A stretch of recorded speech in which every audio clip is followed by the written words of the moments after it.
Hi everyone, जैसा कि आपने थंबनेल में देख ही लिया है कि आज हम बुद्धा जो सिद्धार्थ गौतम है उनकी एक स्टोरी पढ़ने जा रहे हैं कि वो एक नॉर्मल पर्सन थे। बुद्धा कैसे बने, एनलाइटेंड वन कैसे बने। So let's begin with the video. तो जो बुद्धा जी हैं जिनको हम बुद्धा के नाम से जानते हैं, उनका जो पूरा नाम है वो है सिद्धार्थ गौतम। वो बुद्धिज़्म के फाउंडर थे। तो जो वो लुम्बिनी में बर्थ हुआ था उनका, वो लुम्बिनी में पैदा हुए थे, जो कि अभी प्रेजेंट डे में नेपाल में पड़ता है। 563 BC के अराउंड उन्होंने जन्म लिया था। जो उनके फादर हैं उनका नाम है सिद्धोदाना। वो एक शाक्यन क्लैन के चिफ्टेन है, मतलब वहाँ के वो हेड है। और उनकी जो मदर है उनका नाम है माया देवी। जब उनका बर्थ हुआ था, सिद्धार्थ का बर्थ हुआ था, तो उससे पहले क्या हुआ था, एक प्रोफेसी हुई थी, एक भविष्यवाणी हुई थी कि ये जो सिद्धार्था हैं बहुत बड़े होकर के बहुत ही बड़े महात्मा संत बनेंगे। तो उनके जो फादर थे वो नहीं चाहते थे कि जो सिद्धार्था हैं संत बने, इसलिए वो हमेशा उन्हें प्रोटेक्ट करके रखते थे एक शील्ड की तरह। और उन्होंने उनकी शादी कर दी यशोदारा से, और उनका एक बेटा भी हुआ राहुला। एक दिन जो सिद्धार्था है एक बहुत ही बड़े पार्क में गए। उन्होंने वहाँ पे ऐसे 4-5 लोगों को देखा जिन्होंने उनकी लाइफ कंप्लीटली बदल दी, कंप्लीटली बदल दी उनकी life.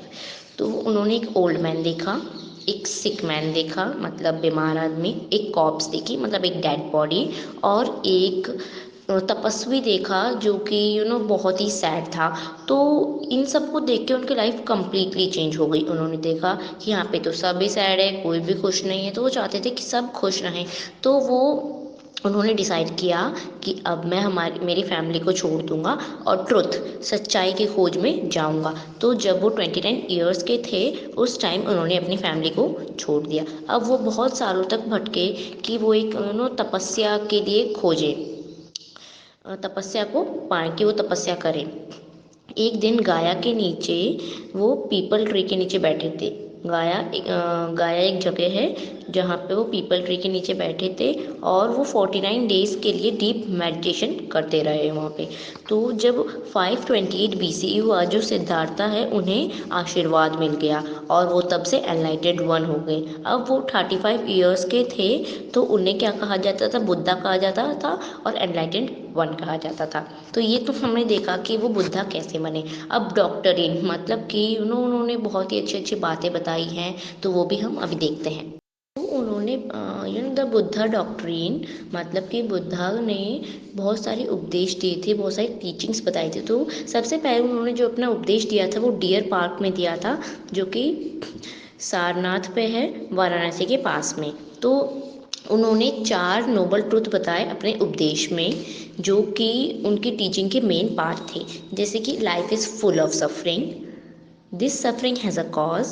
The cause of this sorrow is desire. Getting rid of desires and wants will lead to peace. मतलब कि हमारी लाइफ पूरी सफरिंग है, हमें इसमें सारी सैडनेस मिलेंगी लाइफ में। इसका एक कॉज है, इसका एक कारण है, जो है हमारी डिज़ायर्स, हमारी इच्छाएं। अगर हम हमारी इच्छाओं से बाहर निकल जाते हैं, जो हम चाहते हैं, हमें कुछ नहीं चाहना है, अगर हमारी इच्छाओं से बाहर निकल जाते हैं, तो हमें एक पीसफुल शांति की लाइफ मिल सकती है, हम एक शांतिपूर्वक ज़िंदगी जी सकते हैं। उन्होंने ये बताया अपनी टीचिंग में, ये 4 नोबल ट्रुथ के नाम से भी जाना जाता है।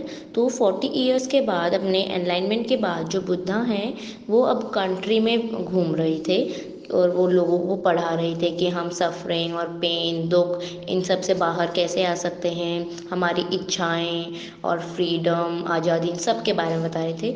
और उनकी डेथ हुई थी 483 BC के अराउंड, कुशीनगर में, बिहार में, जो अभी प्रेजेंट में है। तो अब लाइफ ऑफ मॉडरेशन, जो उन्होंने क्या है, लाइफ ऑफ मॉडरेशन, एक बहुत ही अच्छी लाइफ जीने के लिए उन्होंने नोबल 8 फोल्ड पाथ बताए हैं, जिन्हें हम मिडिल पाथ भी बोलते हैं। तो वो 8 नोबल पाथ क्या हैं, चलो हम देखते हैं। लाइफ ऑफ मॉडरेशन के बारे में पढ़ते हैं। तो उन्होंने नोबल 8 फोल्ड पाथ बताए हैं, जिन्हें हम मिडिल पाथ के भी नाम से जानते हैं। तो उन्हें देखते हैं। राइट अंडरस्टैंडिंग, मतलब सही समझना। राइट थॉट, सही विचार। राइट स्पीच, सही वाणी बोलना। राइट एक्शन, सही कार्य करना। राइट लिवलीहुड, सही तरह से पैसा कमा करके जीना। राइट एफर्ट, सही चीज़ में प्रयास करना। राइट माइंडफुलनेस, सही तरह से अपना ध्यान केंद्रित करना, मतलब मेडिटेशन करना। राइट कंसंट्रेशन मतलब अपने दिमाग को सही चीज़ में एकाग्रित करना। तो ये उनकी लाइफ ऑफ मॉडरेशन के बारे में था। अब हम देखते हैं जो जिन लोगों ने इन मिडल पाथ को फॉलो किया है उन्हें क्या है, पीस मिल चुका है, उन्हें शांति मिल चुकी है और भगवान का आशीर्वाद भी मिला है। तो महावीरा के जैसे बुद्धा ने भी लोगों को पाली लैंग्वेज में पढ़ाया था। उन्होंने ये भी बताया था कि हमें नॉन वायलेंस मतलब अहिंसा रखना चाहिए लोगों के प्रति, और वो कास्ट सिस्टम जो कि जाति वाला सिस्टम है इसके अगेंस्ट भी बोले थे। और जो बुद्धा की टीचिंग है वो बहुत ही जल्दी पूरे वर्ल्ड के आसपास फैल गई थी। तो ये सब हमारे बुद्धिज़्म के बारे में था कि जो सिद्धार्थ गौतम है वो बुद्धा कैसे बने, मतलब एनलाइटेंड वर्ल्ड कैसे बने।